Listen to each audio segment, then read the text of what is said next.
Vinho do Porto, é até maldade eu falar, né? É um dos mais preferidos meus, né? Mas eu não tenho mais preferido, eu provo todos e gosto de todos. Lógico que nós vamos falar de vinhos fortificados e a gente lembra principalmente de vinho do Porto. Talvez vocês lembrem de Madeira também, pode ser.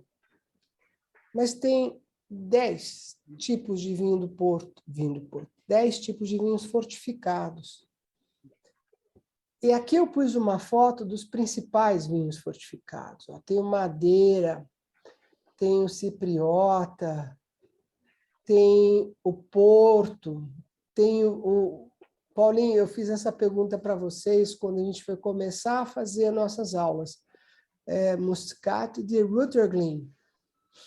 Mas a gente vai chegar lá. E aqui essa foto, uma ponte moderna entre Vila Nova de Gaia e a cidade do Porto.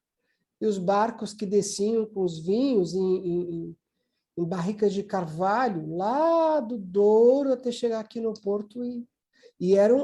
Não, agora está mais domado, mas na época era um rio caudaloso, violento, com corredeiras, era bem complicado trazer os vinhos de lá para cá. E uma coisa que eu gosto sempre de fazer é lembrar os tipos de vinho que nós temos. Isso é importante e fixar bem isso, sabe? Sempre fixar quais são os tipos de vinhos que existem. Então, aqui eu tenho o tinto, os tintos, os brancos e os rosés. Eles são chamados de vinhos tranquilos. E por que eles são chamados de vinhos tranquilos? Porque eles têm uma intervenção menor do homem. Tem intervenção, mas é bem menor. Para fazer um vinho tinto branco rosé, eu vou pegar cachos de uva, colocar numa cuba de fermentação, jogar fermento, fermentar por 21 dias, mais ou menos, separar o sólido do líquido, eu tenho vinho, um vinho tranquilo. Já os espumantes têm uma intervenção grande, seja eles no método Charmat, sejam eles no método tradicional. Os vinhos doces de sobremesa, que eu vou falar amanhã, também têm uma intervenção maior do homem. E hoje nós vamos falar dos fortificados, Porto, Madeira, Banius, vinhos doces, naturais. Mas hoje nós vamos falar desses vinhos aqui. Eu escolhi os mais fáceis de encontrar. Mais fáceis, os portugueses são os mais fáceis de encontrar. Vinho do Porto, Madeira e Moscatel de Setúbal são vinhos bem fáceis de encontrar no mercado. Muscatel de Rutherglen, na Austrália, é difícil de achar. E o Commandaria da Ilha de Chipre também é um vinho mais difícil. Mas as grandes empresas, aqui a Casa Santa Luzia, a Baco, aqui em Higienópolis, essas lojas têm esses tipos de vinho, sabe? E qual é a definição de vinho? Deixa eu admitir mais uma pessoa aqui, peraí. Aí, perfeito. E qual a definição de vinho do Porto, né? O vinho fortificado. Se eu trocar Porto e fortificado, porque Porto é um fortificado e é o mais tradicional, mais comum, mais fácil de a gente achar no mercado. Mas é um vinho que ele tem a sua fermentação alcoólica ou fermentação tumultuosa interrompida com a adição de álcool vínico. Se a gente pegar o vinho, ou melhor, pegar as uvas, fazer o vinho através do processo normal e destilar esse vinho, quer dizer, aquecer e só através de um alambique, só tirar o álcool, esse álcool chamado de álcool vínico. Em Portugal é a bagaceira, na Itália é a grappa, né? Nós temos grappa da Miolo e da Valluga, são grapas deliciosas, e elas são tomadas no final da refeição. Então, são álcool vínicos. Mas o álcool vínico que vai interromper a fermentação do vinho do Porto é semelhante a essas que eu acabei de citar, grapa, por exemplo, e bagaceira. Então, no caso do vinho do Porto tinto, eu pego todas as uvas, passo pelo processo de desengasse, jogo numa cuba de fermentação, jogo o fermento. Começou a fermentar, 1, 2, 3 dias, eu pego uma quantidade X de álcool vínico e jogo na cuba de fermentação. Lembrando, né, a fermentação ocorre com a ação das leveduras, dos fermentos, que comem os açúcares das uvas e transformam em álcool, liberando CO2 para a atmosfera e aquece a cuba de fermentação. Por isso que ela tem aquela síntese de água fria em volta. Quando acaba o açúcar, tem duas coisas principais que fazem com que as leveduras falam, tchau, acabou minha função aqui, morrem. Que é, acaba o açúcar, que é o alimento da levedura. E a outra é que o meio que elas estão vivendo agora é alcoólico demais. Elas morrem também por isso. Então, quando a gente está fermentando o vinho, normalmente, as uvas, vai sair um vinho tinto lá na frente, o que eu faço? Eu jogo álcool vínico e mato as leveduras. Com isso, o vinho não fermentou, não entrou na sua totalidade da fermentação. O que significa? Ainda tem bastante açúcar nas uvas que não serviram de alimento para as leveduras. Então, fica um vinho bem doce, mas um doce da própria uva, o açúcar é da própria uva, e alcoólico, que foi a quantidade de álcool que eu pus. Então, para vocês terem ideia, o vinho vai estar fermentando e ele vai estar por volta de 7% de álcool na cuba de fermentação. Ele não chegou aos 14%, os 13%. Aí eu jogo um álcool vínico numa certa proporção, fazendo com que este vinho chegue a entre 19% e 22% de álcool. Então, é um vinho bem alcoólico, mas muito doce. E, por ser feito com uvas vitis viníferas, ele tem uma coisa que é importantíssima, acidez. Um vinho do Porto é alcoólico, tem bastante açúcar, mas ele tem acidez. E a acidez dá a sensação de lavar a boca, não enjoa, faz com que o vinho não seja um vinho enjoativo, né? Então, esse é o processo e essa definição de vinho fortificado.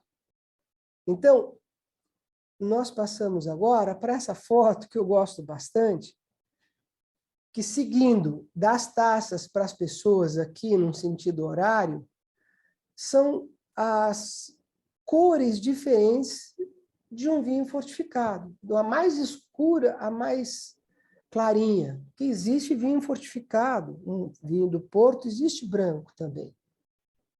E uma outra coisa também, o vinho fortificado, como a gente vai ver Madeira e assim outros vinhos, eles têm desde muito doce a seco, passando por meio doce, meio seco e seco. Isso mais para o Madeira. Mas os mais comuns são os vinhos com bastante teor de açúcar. Então, aqui a gente tem umas taças onde mostram as cores dos vinhos. E, realmente, os vinhos fortificados se mostram em cores maravilhosas. Um Porto envelhecido, 30, 40 anos, ele tem cor de mel. É lindo. E aqui os portugueses ainda fazem a pisa da uva. Aqui no sul, quando as pessoas vão fazer turismo no começo do ano, eles pegam uma cuba de madeira, jogam umas uvas, as pessoas pisam, aquela festa toda. Para vinhos normais, não se faz mais esse tipo de pisa. Vinhos tranquilos, não normais, vinhos tranquilos. Não se faz. E mesmo para os vinhos fortificados, que hoje são vendidos em grande quantidade, existem sistemas robóticos que fazem a pisa da uva. Mas não tem nenhuma ferramenta, nenhuma tecnologia tão boa quanto o pé humano. Então, imagine o seguinte, uma piscina grande, mas com 1 metro de profundidade. 1 metro. Jogam as uvas ali dentro e essas pessoas ficam andando de um lado para o outro, pisando e remexendo esse mosto e vão pisando. O que eles estão fazendo? Eles estão abrindo as cascas das uvas, tirando os bagos, as sementes para fora, constituindo um mosto bastante denso, né? Fazendo com que as cascas se misturem com o líquido, dando cor. Porque depois da pisa, todas essas uvas vão para a cuba de fermentação. Então, os grandes vinhos do Porto, que raramente chegam aqui no Brasil, se for até Portugal, você pode ir numa quinta ou numa vinícola que tem a pisa e ele faz lá uma quantidade de 100, 200 mil garrafas de vinho do Porto, e não milhões de garrafas de vinho do Porto. São vinhos maravilhosos.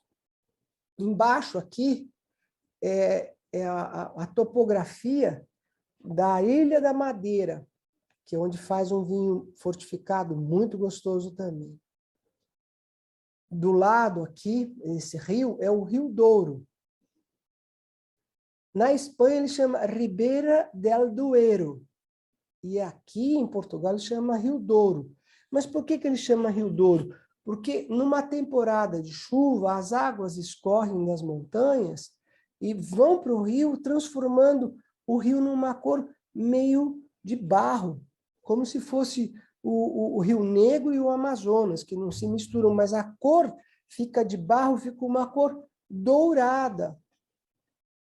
Então, o Rio Douro, Ribera del Duero e Douro, ele nasce na Espanha, lá tem uma região famosíssima, que faz vinhos maravilhosos, que é Ribera del Duero, vai para Portugal, passa aqui no Rio Douro e vai desembocar lá perto, ou na cidade do Porto e Vila Nova de Gaia. E eles são as plantações são feitas nesses socalcos, que são terraços esculpidos na montanha, e eles plantam ali. Então, você imagina, a pessoa que... O trator está aqui para pegar as uvas, e a pessoa vem aqui embaixo para colher as uvas, botar nas costas e levar as uvas até o trator para ele, para a vinícola. É muito legal. E aqui é a ilha de Chipre, a outra fotografia debaixo das taças. É a ilha de Chipre, nós vamos falar desse vinho. Por fim, essa plaquinha aqui, ó, Rotterglen Wine Region, é um vinho feito numa certa região, num país distante da gente aqui. Outra foto que eu gosto de mostrar também é Porto e Vila Nova de Gaia, que tem essa ponte que divide não, que une as duas cidades. E o que é legal é que o vinho do Porto nasce no Douro. Algumas vezes ele passa pelo estágio de envelhecimento lá nas quintas do Douro para vir para a cidade do Porto e ser exportado. Mas as quintas mais famosas acabam trazendo os vinhos já prontos, antes de passar pelo estágio, para Vila Nova de Gaia, e lá nessas adegas eles colocam dentro das pipas, dos balseiros, né, dos tonéis, que são recipientes de madeira de tamanho diferente, onde o vinho vai evoluir. Então, o vinho do Porto se chama vinho do Porto também porque ele era exportado para o mundo todo saindo do Porto. Então, quando chegava no destino, de onde esse vinho é vinho do Porto? Mas tem uma história aí para contar sobre o vinho do Porto, como que ele, na verdade, nasceu. E Vila Nova de Gaia, a vila assim, a cidade que tem a maior quantidade de álcool por metro quadrado no mundo. Rezar para não pegar fogo, porque senão explode a cidade inteira, porque é álcool para todos os lados. E muitas vezes as pessoas viajam para Portugal para fazer uma degustação de vinho do Porto, elas não vão para o Douro. As pessoas vão ou para o vinho do Porto, ou para a cidade do Porto, ou para a Vila Nova de Gaia. E esses barcos aqui, eles são pitorescos hoje, turísticos, mas, na verdade, como eu disse, eles saíam lá do Alto Douro, desciam, né? Alto Douro não, Baixo Douro, que é a parte mais alta, e desciam para a cidade do Porto. E vinham em barricas de carvalho, que muitas vezes eles se perdiam, passavam por corredeiras, não conseguiam ultrapassar as corredeiras e quebravam os barcos, os vinhos iam para dentro do rio. Hoje o rio está mais domado, está mais tranquilo. E também, eles não vêm mais de barco, desse tipo de jangada para o vinho do Porto, para a cidade do Porto. Eles vêm ou de caminhão ou caminhão-pipa. Bom, mas como que o vinho do Porto nasceu? Foi por acaso? Muita coisa no mundo do vinho nasce meio por acaso, né? No caso de champanhe, as garrafas estouravam e Dom Perignon falou, poxa, mas por que estouram, né? O vinho do Porto nasceu da seguinte maneira, várias guerras. França, Inglaterra, então a Inglaterra falou, não compro mais vinho de Bordeaux, não quero mais saber dos vinhos da França, a gente precisa substituir. A França, não vou vender mais vinho para a Inglaterra, vou vender para outro lugar, porque as guerras de 30 anos, as guerras de 100 anos, estavam sempre guerreando. E a Inglaterra ainda é, e sempre foi, um país onde se bebe muito e de tudo. É gin, é rum, é porto, é vinho, é espumante, é cerveja, é uísque, é scotch, é bourbon. Eles bebem muito na Inglaterra. E não é de agora, eles sempre beberam. Então, numa dessas fases de guerra e tudo mais, a Inglaterra falou, vou começar a comprar os vinhos lá de Portugal. E os vinhos eram levados de barcos do Douro até lá, né, do Porto até lá, e muitas vezes chegavam estragados. Eles não entendiam por quê, mas era por causa do calor, da agitação, o vinho não tinha conservante algum. E aí os ingleses falaram assim, vamos colocar brandy aqui no vinho, para chegar bem lá, na Inglaterra. Então, eles compravam os vinhos em barricas de carvalho e colocavam brandy. O que é brandy? Brandy é conhaque. Brandy é conhaque. Só que um brandy chamado conhaque é o brandy produzido na região de Conhaque, na França. E como que ele é feito? E como o brandy é feito?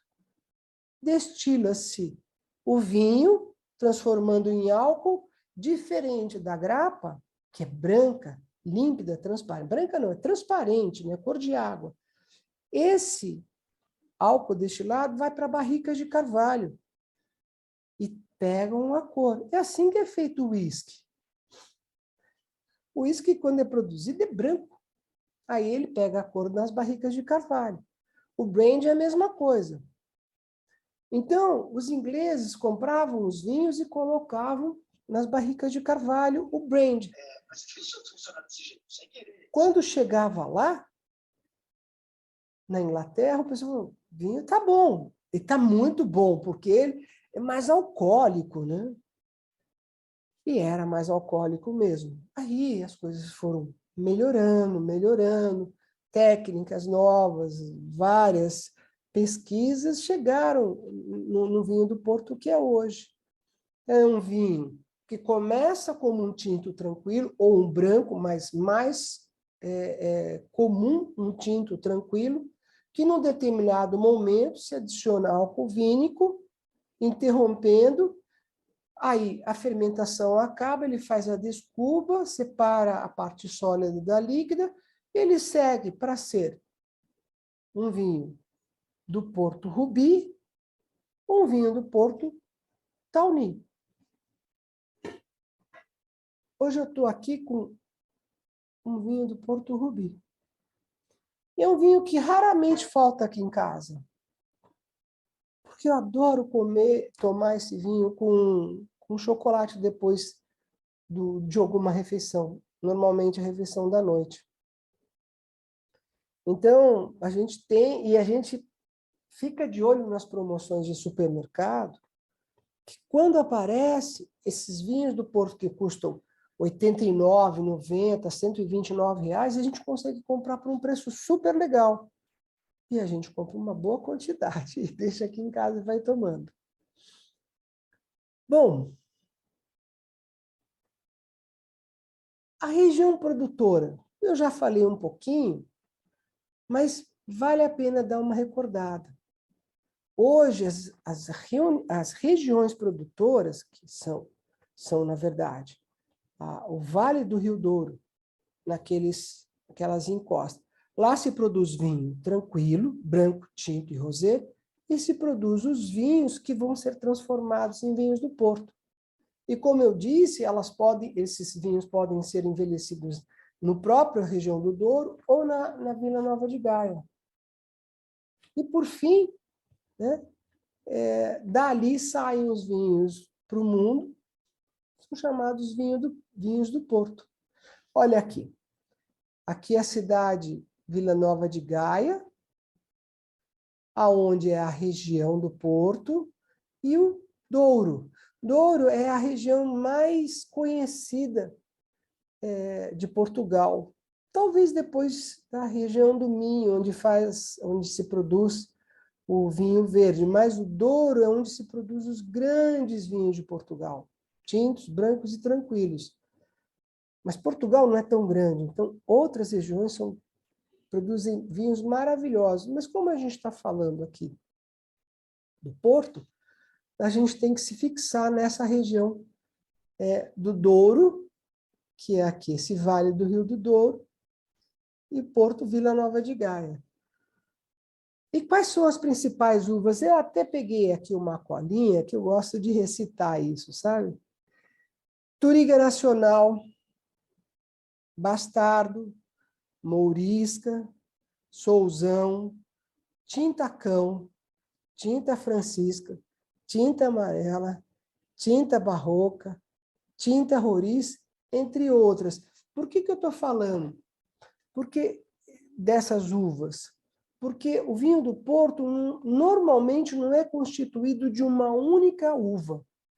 Ele sim é um corte de várias uvas que fazem o vinho do Porto. Diferente de um vinho tranquilo, tranquilo que eu digo, que não tenha corte, que seja um varietal de uma única uva, o vinho do Porto tem de 8 a 12 tipos de uvas. E isso é uma receita do próprio enólogo. Tanto que os vinhos do Porto mais simples são sempre iguais, safra após safra. Parece um pouco com as safras de champanhe, ou melhor, com champanhes que são semelhantes e iguais ano após ano. Então, eu gosto de recitar esses nomes, porque são nomes portugueses muito interessantes. E nós temos dois grandes tipos de vinho, como eu falei. Vinho do Porto. O vinho Tawny e o vinho Rubi. A diferença é assim, os dois estão prontos. Passaram pela fermentação alcoólica, foram interrompidos, fez a descuba, o vinho está pronto. Se eles forem para barricas de carvalho grandes, onde as madeiras são de mais uso, não barricas novas, esses vinhos ficam lá em torno de 5 a 7 anos para começar pelos mais simples, pelo tradicional, pelo mais comum. Ele vai recebendo bastante oxigênio durante esse tempo todo e ele vai sofrendo uma leve oxidação. E ele vai mudando da cor de rubi, cor de rubi para aloirado, que em inglês eles chamam de tawny. É um vinho mais seco, apesar de ser doce, mas ele é mais seco e tem características no paladar de frutas secas, como amêndoas, como castanhas, em geral. E o Tawny, ele pode ter idades. O normal, 7 anos.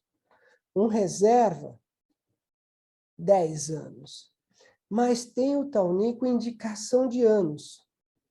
20 anos, 30, 40. São vinhos maravilhosos. Maravilhosos. Quer dizer, eles ficam 7 anos para ser um vinho como esse, apesar desse ser rubi, o mais simples. Um reserva, 10 anos. E o de indicação, 10, 20, 30, 40 anos. Então, são vinhos maravilhosos. E outra, né? Além de doces, eles são licorosos e têm uma acidez maravilhosa.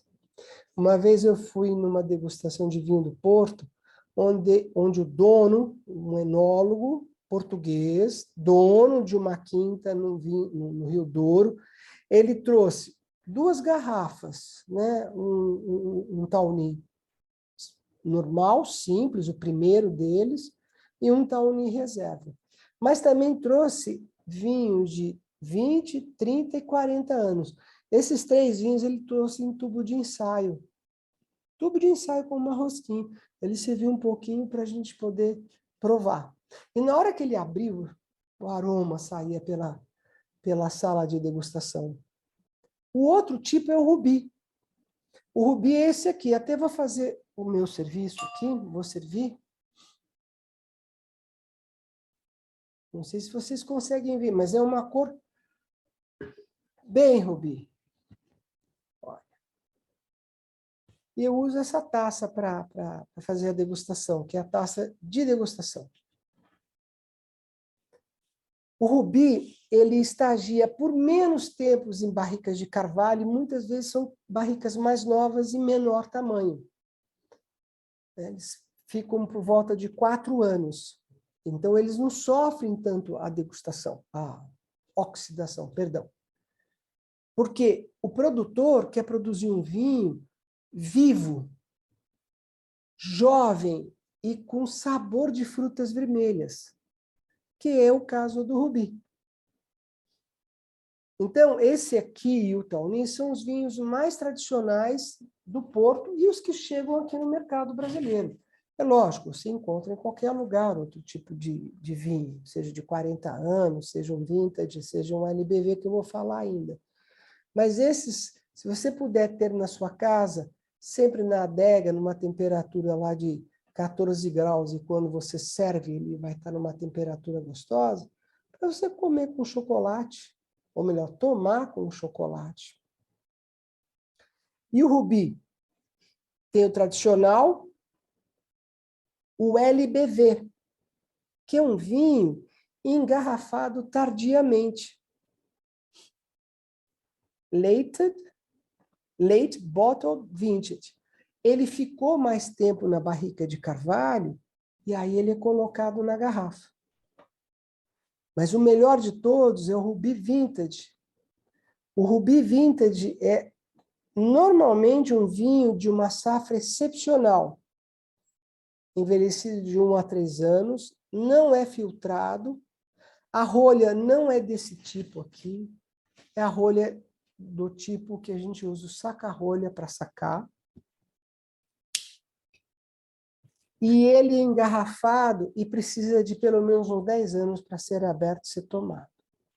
Mas já fizeram degustações com vinhos mais antigos do Porto, de 100 anos, por exemplo. Eram o Rubi Vintage. São vinhos maravilhosos.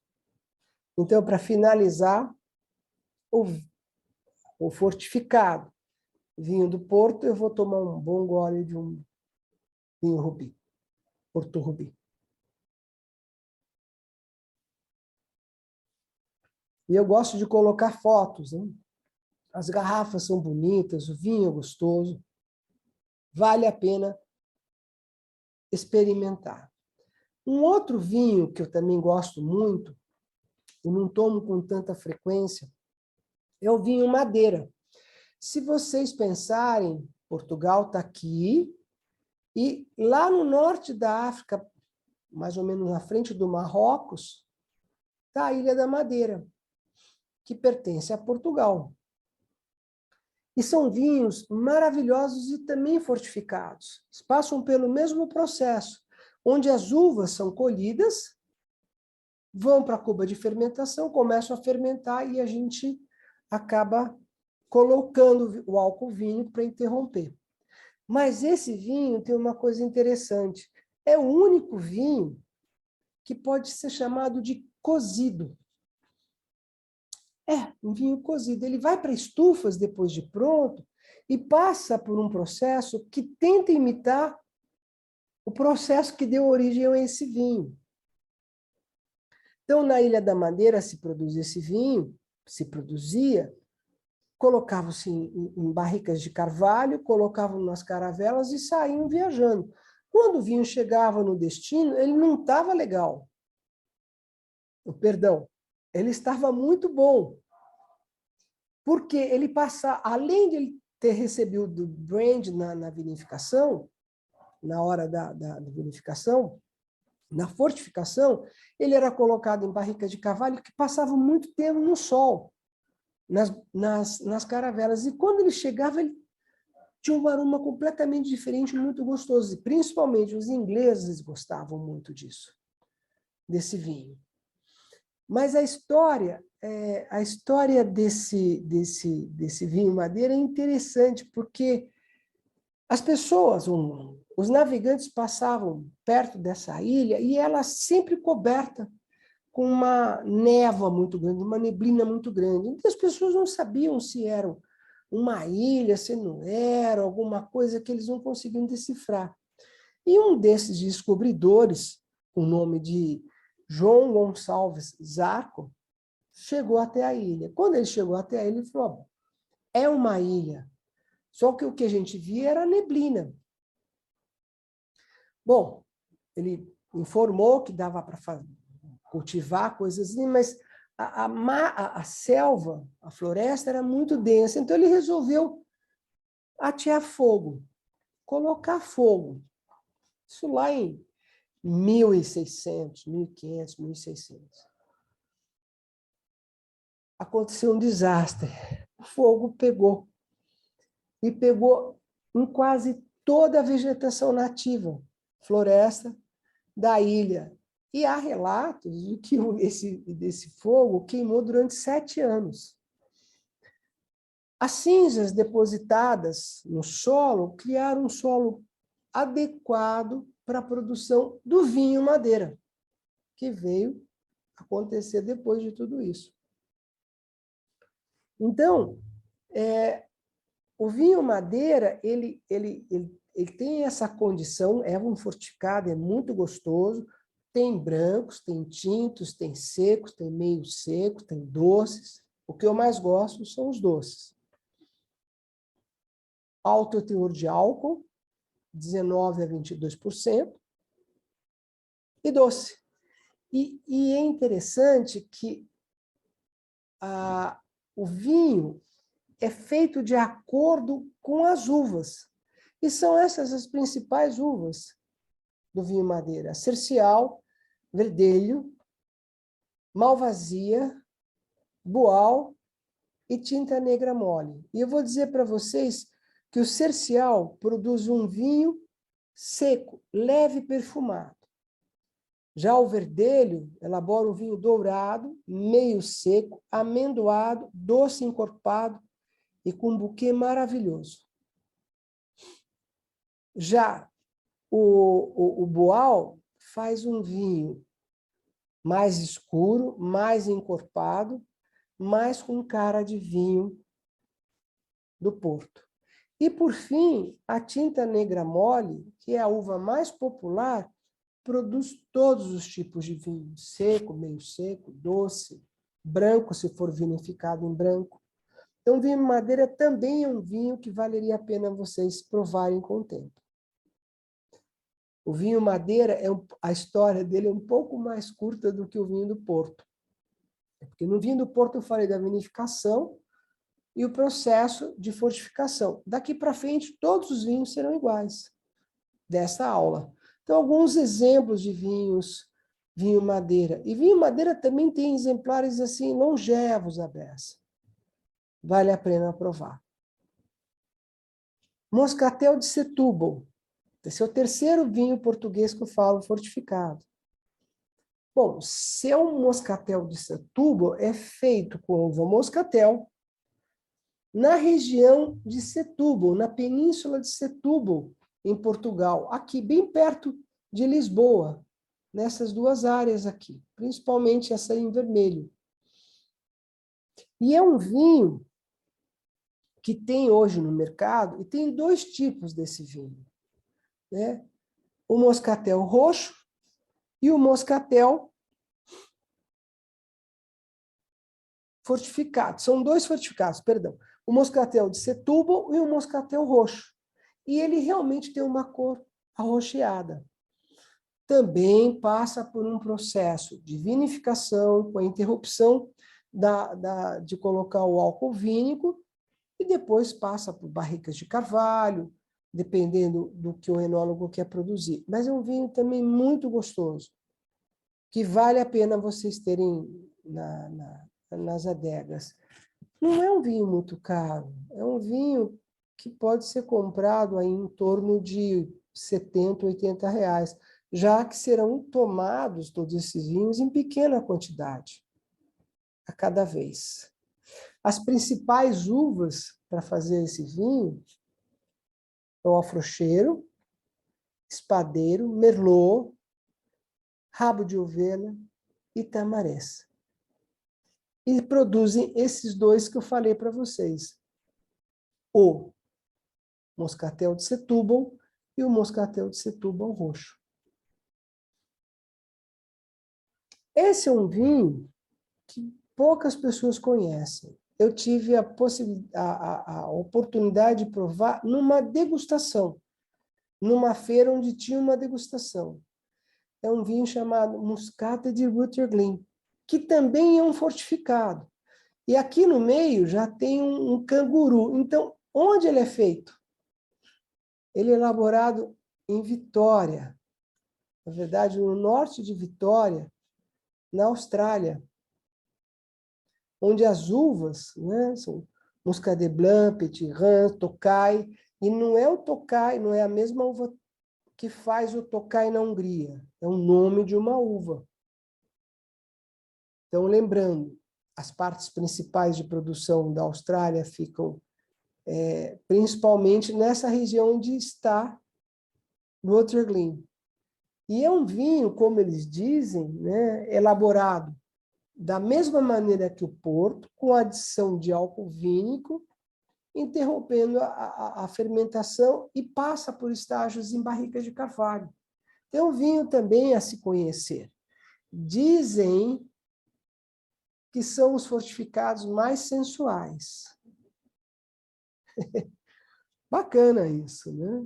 O sistema de classificação desses vinhos vão de qualidade crescente, de Rutherglen, Classic, Grand e Raro.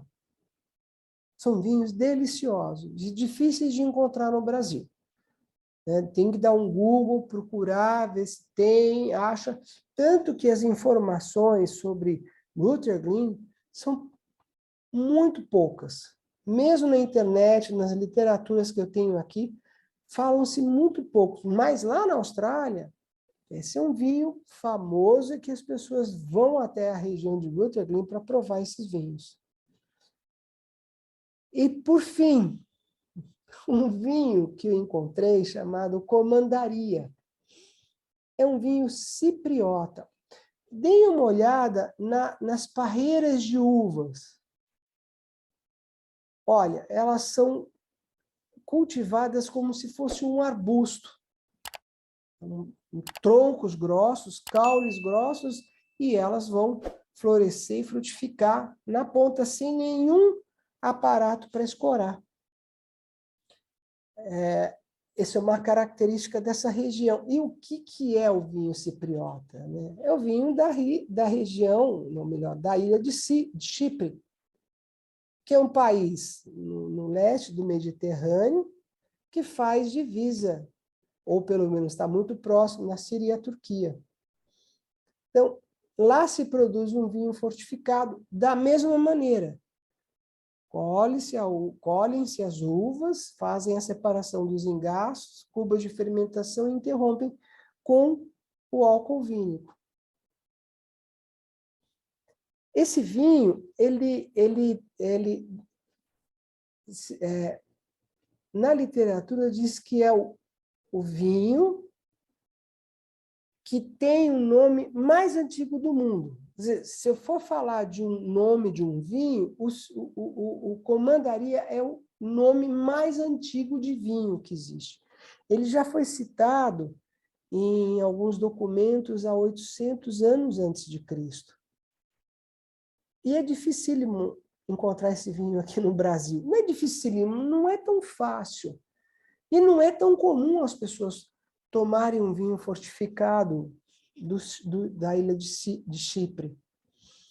E essas são as duas uvas principais que dominam todas as plantações na região. Uma tinta, a Mavro, e a Xynisteri.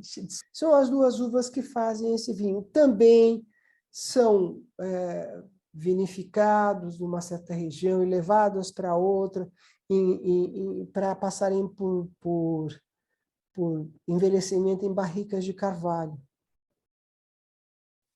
E, para vocês terem ideia, os vinhos de Chipre são considerados a classificação superior, reserva, datado e não datado. E aqui, mais uma vez, eu exponho as garrafas dessa bebida maravilhosa que é o vinho Commandaria. Eu não sei se vocês conheciam todos esses vinhos. O Commandaria eu ouvi falar na minha pós-graduação no Senac, em 2007. O Brotherblin eu já conhecia de uma degustação numa feira. Moscatel de Setúbal, Madeira e vinho do Porto são vinhos que normalmente eu tenho em casa para degustar, principalmente depois de uma refeição. E olha só, eu coloquei os copos que normalmente a gente usa para fazer a degustação ou para beber.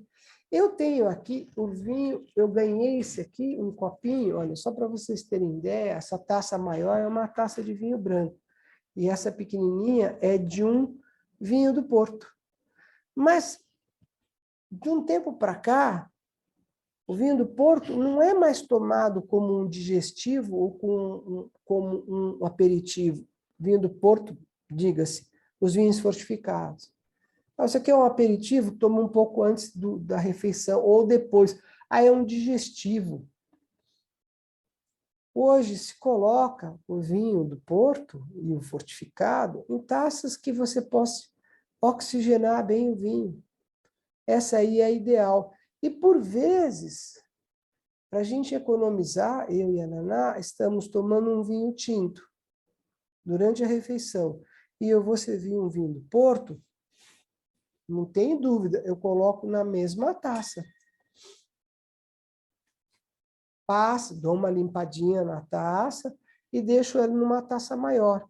E isso é muito gostoso, porque você consegue oxigenar, ver as lágrimas desses vinhos, são lindas de morrer, e os aromas são muito mais pronunciados do que nas taças menores. Se você tiver uma taça Bordeaux, estilo Bordeaux, essa grandona aqui, e não tiver nenhuma outra, não tem problema nenhum tomar vinho do Porto aqui, ou vinho fortificado numa taça maior. Você vai aproveitar bastante. A temperatura tem que partir dos 16 graus aproximadamente, e depois que ele servir, ele vai chegar aos 18 graus. Era isso que eu precisava falar, que eu gostaria de falar para vocês.